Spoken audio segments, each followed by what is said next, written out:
ఓం శాంతి 24/2/2024 మధురమైన పిల్లలు, మీరిప్పుడు హంసలుగా అయ్యే పురుషార్థం చేస్తున్నారు. మీరు ఈ లక్ష్మీనారాయణల వల్లే హంసలుగా అనగా సంపూర్ణ నిర్వికారులుగా అవ్వాలి. ప్రశ్న: ఈ జ్ఞాన మార్గంలో తీవ్రంగా ముందుకు వెళ్లేందుకు సహజమైన విధి ఏమిటి? జవాబు: ఈ జ్ఞానంలో తీవ్రంగా చురుగ్గా ముందుకు వెళ్లాలంటే మిగిలిన ఆలోచనలన్నింటినీ వదిలి తండ్రి స్మృతిలో నిమగ్నమవ్వండి. తద్వారా వికర్మలు వినాశనమవుతాయి మరియు మొత్తం చెత్తంతా తొలగిపోతుంది. స్మృతి యాత్రయే ఉన్నత పదవికి ఆధారము. దీని ద్వారానే మీరు గవ్వ నుండి వజ్రంగా అవ్వగలుగుతారు. తండ్రి డ్యూటీ మిమ్మల్ని గవ్వ నుండి వజ్రంగా, పతితం నుండి పావనంగా తయారు చేయడము. అలా చేయకుండా తండ్రి కూడా ఉండలేరు.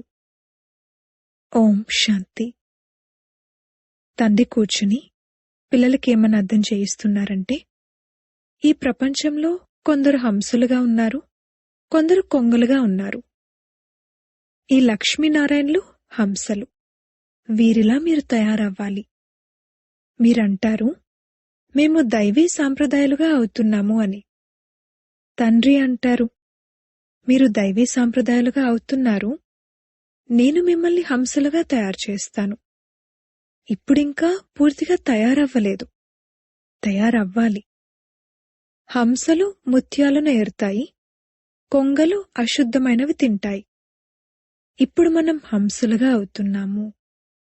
అందుకే దేవతలను పుష్పాలు అని అనడం జరుగుతుంది మరియు ఇతరులను ముళ్ళు అని అనడం జరుగుతుంది.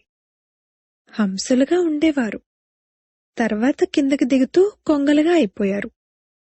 అర్ధకల్పం హంసలు, అర్ధకల్పం కొంగలు. హంసలుగా అవ్వడంలో కూడా మాయా విఘ్నాలు ఎన్నో కలుగుతాయి. ఏదో ఒక రకంగా పడిపోవడం జరుగుతుంది. ముఖ్యంగా దేహాభిమానం వలన పడిపోవడం జరుగుతుంది. ఈ సంగమంలోనే పిల్లలైన మీరు పరివర్తన అవ్వాలి. మీరెప్పుడైతే హంసలుగా అవుతారో అప్పుడిక హంసలే హంసలుంటారు. హంసలు అనగా దేవీదేవతలు కొత్త ప్రపంచంలో ఉంటారు. పాత ప్రపంచంలో హంసలు ఒక్కరు కూడా ఉండరు. సన్యాసులున్నా కాని వారు హద్దు సన్యాసులు. మీరు అనంతమైన సన్యాసులు. బాబా అనంతమైన సన్యాసాన్ని నేర్పించారు. ఈ దేవతల వలె సర్వగుణ సంపన్నులుగా ఇంకే ధర్మం వారు అసలు అవ్వనే అవ్వరు. ఇప్పుడు తండ్రి కూడా ఆది సనాతన దేవీదేవత ధర్మాన్ని స్థాపన చేయడానికి వచ్చారు. మీరే కొత్త ప్రపంచంలో మొట్టమొదట సుఖంలోకి వస్తారు. ఇంకెవ్వరైనా కొత్త ప్రపంచంలోకి వస్తారా? ఇప్పుడు ఈ దేవతల ధర్మమే కనుమరుగైపోయింది. ఈ విషయాలను కూడా మీరు ఇప్పుడే వింటున్నారు మరియు అర్థం చేసుకుంటారు. ఇంకెవ్వరూ అర్థం చేసుకోలేరు. అవన్నీ మనుష్య మతాలు. వికారాల ద్వారానే అందరూ జన్మ తీసుకున్నారు కదా. సత్యుగంలో వికారాల విషయమేమీ ఉండదు. దేవతలు పవిత్రంగా ఉండేవారు. అక్కడ యోగ బలం ద్వారానే అంతా జరుగుతుంది. అక్కడ పిల్లలెలా జన్మిస్తారు అనేది ఇక్కడి పతిత మనుషులకేం తెలుసు? దాని పేరే నిర్వికారి ప్రపంచము. వికారాల విషయమే ఉండదు. జంతువులు మొదలైనవి ఎలా జన్మిస్తాయి అని అంటారు. వారికి చెప్పండి, అక్కడ ఉన్నది యోగ బలం. వికారాల విషయమే ఉండదు. 100% నిర్వికారులుగా ఉంటారు. మేమైతే శుభం పలుకుతున్నాము, మీరు అశుభం ఎందుకు మాట్లాడుతున్నారు? దీని పేరే వేశ్యాలయం మరియు దాని పేరే శివాలయం. ఆ శివాలయ స్థాపనను శివ్ బాబా చేస్తున్నారు. శివ్ బాబా ఉన్నతోన్నతమైన టవర్ కదా. శివాలయాలను కూడా ఈ విధంగా పొడవుగా తయారు చేస్తారు. శివ్ బాబా మిమ్మల్ని సుఖం యొక్క టవర్గా తయారు చేస్తారు. సుఖం యొక్క టవర్ పైకి తీసుకువెళ్తారు. అందుకే బాబాపై ఎంతో ప్రేమ ఉంటుంది. భక్తి మార్గంలో కూడా శివ్ బాబాపై ప్రేమ ఉంటుంది. శివ్ బాబా మందిరంలోకి ఎంతో ప్రేమగా వెళ్తారు. కాని ఏం అర్థం కాదు. ఇప్పుడు పిల్లలైన మీరు సర్వగుణ సంపన్నులుగా అవుతున్నారు. ఇప్పుడింకా సంపూర్ణులుగా అవ్వలేదు. ఎప్పుడైతే మీ రాజధాని పూర్తిగా స్థాపన అవుతుందో అప్పుడు మీ పరీక్ష ఉంటుంది. అప్పుడిక మిగిలిన వారంతా అంతమైపోతారు. ఆ తర్వాత నంబర్ వారుగా కొద్ది కొద్దిగా వస్తూ ఉంటారు. మీదైతే మొదటి నుండే రాజ్యం ప్రారంభమవుతుంది. ఇతర ధర్మాలలో మొదటే రాజ్యం ప్రారంభమవ్వదు. మీదైతే ఉండేదే రాజ్యము. ఈ విషయాల గురించి పిల్లలైన మీకే తెలుసు. బెనారస్లో పిల్లలు సేవ చేయడానికి వెళ్లారు. వారికి ఇతరులకు అర్థం చేయించే నష ఉంది. కాని వాళ్ళు అంతగా అర్థం చేసుకోలేకపోయారు. కోట్లలో కొందరు అని అంటూ ఉంటారు కూడా. హంసలుగా ఎవరో అరుదుగా తయారవుతారు. అలా తయారవ్వకపోతే ఇక ఎన్నో శిక్షలను అనుభవిస్తారు. కొందరైతే 95% శిక్షలు పొందుతారు. కేవలం 5% మారుతారు. హయ్యెస్ట్ మరియు లోయెస్ట్, ఉన్నతోన్నతమైన మరియు అత్యంత కనిష్టమైన నంబర్లైతే ఉంటాయి కదా. ఇప్పుడు ఎవ్వరూ స్వయాన్ని హంసలుగా పిలుచుకోలేరు. పురుషార్థం చేస్తున్నారు. ఎప్పుడైతే జ్ఞానం పూర్తయిపోతుందో అప్పుడు యుద్ధం కూడా మొదలవుతుంది. జ్ఞానాన్నైతే పూర్తిగా తీసుకోవాలి కదా. ఆ యుద్ధమే ఫైనల్ అవుతుంది. ఇప్పుడైతే ఎవ్వరూ 100% తయారవ్వలేదు. ఇప్పుడింకా ఇంటింటికి సందేశాన్ని అందించాలి. చాలా భారీ రెవల్యూషన్, విప్లవం జరుగుతుంది. ఎవరెవరివైతే పెద్ద పెద్ద సింహాసనాలు తయారై ఉన్నాయో అవన్నీ కదలడం మొదలవుతాయి. భక్తి యొక్క సింహాసనం కదలడం మొదలవుతుంది. ఇప్పుడిది భక్తుల రాజ్యం కదా, దానిపై మీరు విజయం పొందుతారు. ఇప్పుడిది ప్రజలపై ప్రజల రాజ్యం. తర్వాత పరివర్తన జరుగుతుంది. ఈ లక్ష్మీనారాయణ రాజ్యం ఏర్పడుతుంది. మీరు సాక్షాత్కారాలు పొందుతూ ఉంటారు. రాజధాని ఎలా నడుస్తుంది అన్న విషయంలో ప్రారంభంలో మీకు ఎన్నో సాక్షాత్కారాలు చేయించడం జరిగింది. కానీ సాక్షాత్కారాలు పొందినవారు ఈరోజు లేరు. ఇది కూడా డ్రామా. ఎవరికి ఏ పాత్ర ఉంటుందో అది నడుస్తూ ఉంటుంది. ఇందులో మనం ఎవరి మహిమను చెయ్యము. తండ్రి కూడా అంటారు, మీరు నన్ను మహిమ చేసేదేముంది? పతితులను పావనంగా తయారు చేయడం అనేది నా డ్యూటీ. టీచర్ డ్యూటీ చదివించడం. తమ డ్యూటీని నిర్వర్తించే వారిని మహిమ చేసేదేముంటుంది? బాబా అంటారు, నేను కూడా డ్రామాకు వశమై ఉన్నాను. ఇందులో ఇక శక్తి యొక్క మాటేముంది? ఇది నా డ్యూటీ. కల్పకల్పము సంగమంలో వచ్చి పతితుల నుండి పావనులుగా తయారు చేసే మార్గాన్ని తెలియజేస్తాను. నేను పావనంగా తయారు చేయకుండా ఉండలేను. నా పాత్ర యాక్యురేట్గా ఉంటుంది. ఒక్క క్షణం కూడా ఆలస్యంగా లేక ముందుగా రాలేను. పూర్తిగా యాక్యురేట్ సమయంలో సేవా పాత్రను అభినయిస్తాను. క్షణక్షణం ఏదైతే గడుస్తుందో అది డ్రామా నా చేత చేయిస్తుంది. నేను పరవశమై ఉన్నాను. ఇందులో మహిమ యొక్క విషయమేమీ లేదు. నేను కల్పకల్పము వస్తాను. నన్ను పిలవడమే పతితం నుండి పావనంగా తయారు చేసేవారా రండి అని పిలుస్తారు. ఎంత పతితంగా అయిపోయారు! ఒక్కొక్క అవగుణాన్ని వదిలింపజేయడానికి ఎంత శ్రమించాల్సి వస్తుంది. చాలా కాలం పవిత్రంగా ఉండి కూడా మళ్లీ నడుస్తూ నడుస్తూ మాయ చెంపదెబ్బ తగలడంతో నల్లముఖం చేసుకుంటారు. ఇది ఉన్నదే తమో ప్రధాన ప్రపంచము. మాయా శత్రువు ఎంతగానో ఎదిరిస్తుంది. సన్యాసులు కూడా జన్మనైతే వికారాల ద్వారానే తీసుకుంటారు. ఎవరి జ్యోతి జ్యోతిలో కలిసిపోదు. తిరిగి వెళ్లలేరు. ఆత్మ అవినాశి మరియు ఆత్మ పాత్ర కూడా అవినాశి. మరి జ్యోతి జ్యోతిలో ఎలా కలిసిపోగలదు? మనుషులు ఎంతమంది ఉన్నారో విషయాలు అన్నీ ఉన్నాయి. అవన్నీ మనుష్య మతాలు. ఈశ్వర్య మతమైతే ఒక్కటే. దేవతా మతం ఇక్కడుండదు. దేవతలు సత్యుగంలో ఉంటారు. ఇవి బాగా అర్థం చేసుకోవాల్సిన విషయాలు. మనుషులకైతే ఏమీ తెలియదు. అందుకే దయ చూపించమని ఈశ్వరుణ్ణి పిలుస్తారు.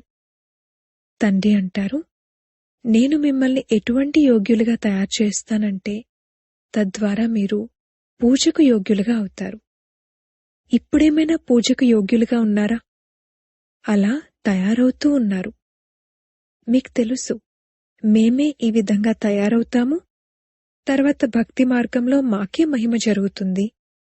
మా మందిరాలే తయారవుతాయి. చండికాదేవి మేళా కూడా జరుగుతుందని మీకు తెలుసు. చండీ అనగా తండ్రి శ్రీమతంపై నడవనివారు. అయినా కాని విశ్వాన్ని పవిత్రంగా తయారు చేయడంలో ఎంతో కొంత సహాయమైతే చేస్తారు కదా.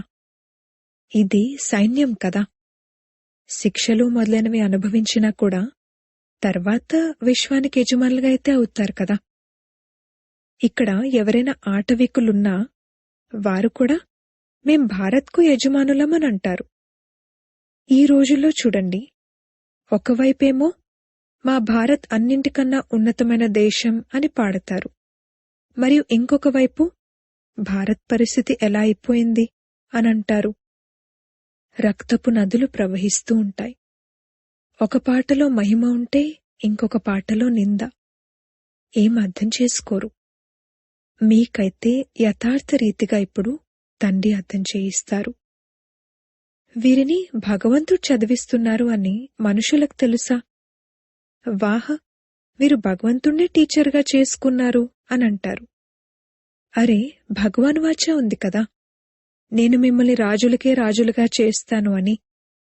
కేవలం గీతలో మనిషి పేరును రాసి గీతను ఖండితం చేసేశారు. శ్రీకృష్ణ భగవాన్ వాచ అంటే ఇదైతే మనుష్యమతమైనట్లు కదా.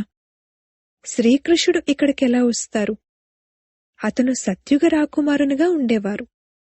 అతనికి ఈ పతిత ప్రపంచంలోకి రావాల్సిన అవసరమేముంది? తండ్రి గురించైతే పిల్లలను మీకే తెలుసు, కాని మీలో కూడా ఎవరో అరుదుగా యథార్థ రీతిగా తెలుసుకుంటారు. పిల్లలను మీ నోటి నుండెల్లప్పుడూ రత్నాలే వెలువడాలి, రాళ్లు కాదు. మరి నేను ఆ విధంగా తయారయ్యానా అని స్వయాన్ని ప్రశ్నించుకోవాలి. మేము చెత్త నుండి త్వరగా బయటకు రావాలి అని కోరుకుంటారు కూడా, కాని త్వరగా రాలేకపోతారు. సమయం పడుతుంది. మీరెంతగానో కష్టపడాల్సి ఉంటుంది. అర్థం చేయించే వారిలో కూడా నంబర్వారుగా ఉన్నారు. యుక్తియుక్తంగా అర్థం చేయించడం అనేది చివర్లో జరుగుతుంది. అప్పుడు మీ బాణాలు తగులుతాయి. ఇప్పుడు మన చదువు నడుస్తుందని మీకు తెలుసు. చదివించేవారైతే ఒక్కరే. అందరూ వారి ద్వారా చదువుకునేవారే. మున్ముందు మీరు ఎటువంటి యుద్ధాన్ని చూస్తారంటే ఇక అడక్కండి. యుద్ధంలోనైతే ఎంతోమంది మరణిస్తారు. మరి ఇంతమంది ఆత్మలెక్కడికి వెళ్తారు? అందరూ కలిసి వెళ్లి ఒకేసారి జన్మ తీసుకుంటారా? వృక్షం పెద్దదవుతుంది. ఎన్నో శాఖోపశాఖలు, ఆకులు ఏర్పడతాయి. రోజు ఎంతమంది జన్మిస్తారు, మరణించడం కూడా ఎంతమంది మరణిస్తారు. తిరిగైతే ఎవరూ వెళ్లలేరు. మనుషుల వృద్ధి జరుగుతూ ఉంటుంది. అయితే ఈ విస్తారమైన విషయాల్లోకి వెళ్లడం కన్నా ముందు తండ్రిని స్మృతి చేసినట్లయితే తద్వారా వికర్మలు వినాశనమవుతాయి మరియు చెత్త తొలగిపోతుంది. ఆ తర్వాత వేరే విషయాలు. మీరు దీని గురించి ఏం ఆలోచించకండి. మొదట మీరు ఆ విధంగా తయారయ్యేటువంటి పురుషార్థం చేయండి. ముఖ్యమైనది స్మృతి యాత్ర మరియు అందరికీ సందేశాన్ని ఇవ్వాలి. సందేశకుడు ఒక్కరే. ధర్మస్థాపకులను కూడా సందేశకులు లేదా గురువులు అని అనలేరు. సద్గతిదాత సద్గురువు ఒక్కరే. ఇకపోతే భక్తి మార్గంలో మనుషులు ఎంతో కొంత బాగుపడతారు. ఏదో ఒక దానం కూడా చేస్తారు. తీర్థయాత్రలకు వెళ్తే ఏదో ఒకటి దానమిచ్చి వస్తారు. ఈ అంతిమ జన్మలో తండ్రి మనల్ని వజ్రతుల్యంగా తయారు చేస్తున్నారనైతే మీకు తెలుసు.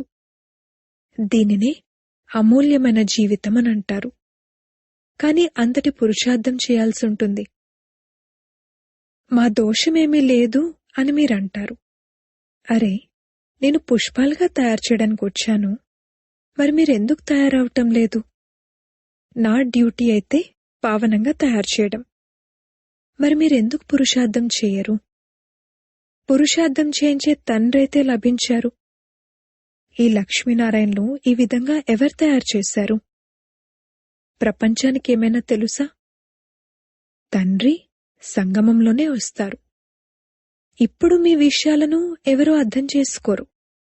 మున్ముందు ఎప్పుడైతే మీ వద్దకు ఎంతోమంది వస్తారో అప్పుడు వారి గిరాకీ పడిపోతుంది. తండ్రి అంటారు, ఈ వేదశాస్త్రాల సారాన్ని నేను వినిపిస్తాను. లెక్కలేనంతమంది గురువులున్నారు. అందరూ భక్తి మార్గానికి చెందినవారు. సత్యుగంలో అందరూ పావనంగా ఉండేవారు, తర్వాత పతితంగా అయ్యారు. ఇప్పుడు తండ్రి మళ్లీ వచ్చి మీ చేత అనంతమైన సన్యాసాన్ని చేయిస్తారు. ఎందుకంటే ఈ పాత ప్రపంచం అంతమవ్వనున్నది. అందుకే తండ్రి అంటున్నారు, శ్మశానం నుండి బుద్ధిని తొలగించి తండ్రినైనా నన్ను స్మృతి చేసినట్లయితే వికర్మలు వినాశనమవుతాయి. ఇప్పుడిది వినాశన సమయం. అందరి లెక్కాచారాలు సమాప్తమవ్వనున్నాయి. మొత్తం ప్రపంచంలోని ఆత్మలెవరైతే ఉన్నారో వారిలో పాత్రంతా నిండి ఉంది. ఆత్మ శరీరాన్ని ధారణ చేసి పాత్రను అభినయిస్తుంది. కావున ఆత్మ కూడా అవినాశి, పాత్ర కూడా అవినాశి. ఇందులో ఏ తేడా ఏర్పడదు. యథావిధిగా రిపీట్ అవుతూనే ఉంటుంది. ఇది చాలా పెద్ద అనంతమైన డ్రామా. నంబర్ వారుగా అయితే ఉండనే ఉంటారు. కొందరు ఆత్మిక సేవను చేసేవారున్నారు, కొందరు స్థూల సేవను చేసేవారున్నారు. కొందరు అంటారు, బాబా మేం మీకు డ్రైవర్గా అవుతాము, అప్పుడు అక్కడ కూడా విమానానికి యజమానులుగా అయిపోతాము.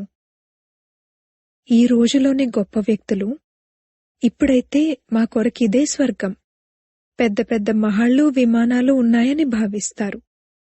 తండ్రి అంటారు, ఇవన్నీ కృత్రిమమైనవి. వీటిని మాయ యొక్క ఆడంబరం అని అంటారు. ఏమేమో నేర్చుకుంటూ ఉంటారు. ఓడలు మొదలైన వాటిని తయారు చేస్తారు. ఇప్పుడు ఈ ఓడలు మొదలైనవి అక్కడేమైనా ఉపయోగపడతాయా? బాంబులు తయారు చేస్తారు. ఇవేమైనా అక్కడ ఉపయోగపడతాయా? సుఖాన్నిచ్చే వస్తువులైతే ఉపయోగపడతాయి. వినాశనం జరగడానికి సైన్స్ సహాయం చేస్తుంది. మళ్ళీ అదే సైన్స్ మీకు కొత్త ప్రపంచాన్ని తయారు చేయడంలో కూడా సహాయం చేస్తుంది. ఈ డ్రామా చాలా అద్భుతంగా తయారు చేయబడి ఉంది. అచ్చా, మధురాతి మధురమైన సిక్కిలదే పిల్లలకు మాతాపిత బాప్దాదాల ప్రియ స్మృతులు మరియు గుడ్ మార్నింగ్. ఆత్మిక పిల్లలకు ఆత్మిక తండ్రి నమస్తే. ధారణ కొరకు ముఖ్య సారము. మొదటి పాయింట్, ఈ వినాశన సమయంలో పాత ప్రపంచం నుండి అనంతమైన సన్యాసం చేయాలి. ఈ శ్మశానం నుండి బుద్ధిని తొలగించి వేయాలి. స్మృతిలో ఉంటూ పాత లెక్కాచారాలన్నింటినీ సమాప్తం చేసుకోవాలి. రెండవ పాయింట్, నోటి నుండి సదా జ్ఞానరత్నాలే వెలువడాలి, రాళ్లు కాదు. పూర్తిగా హంసలుగా అవ్వాలి. ముళ్లను పుష్పాలుగా తయారు చేసే సేవను చేయాలి. వరదానము. సేవతో పాటుగా అనంతమైన వైరాగ్య వృత్తి యొక్క సాధనను ఇమర్జ్ చేసే సఫలతామూర్తి భవ. సేవ ద్వారా సంతోషం మరియు శక్తి లభిస్తుంది, కానీ సేవలోనే వైరాగ్య వృత్తి కూడా సమాప్తమైపోతుంది. అందుకే మీ లోపల వైరాగ్య వృత్తిని మేల్కొల్పండి. ఏ విధంగా సేవా ప్లాన్లు ప్రాక్టికల్లో ఇమర్జ్ చేసినప్పుడు సఫలత లభిస్తుందో, అదేవిధంగా ఇప్పుడు అనంతమైన వైరాగ్య వృత్తిని ఇమర్జ్ చేయండి. ఎన్ని సాధనాలు ప్రాప్తించినా కానీ అనంతమైన వైరాగ్య వృత్తి యొక్క సాధన మర్జ్ అవ్వకూడదు. సాధన మరియు సాధనాల యొక్క బ్యాలెన్స్ ఉండాలి. అప్పుడే సఫలతామూర్తులుగా అవుతారు. స్లోగన్: అసంభవాన్ని సంభవం చేయడమే పరమాత్మ ప్రేమకు గుర్తు. ఓం శాంతి.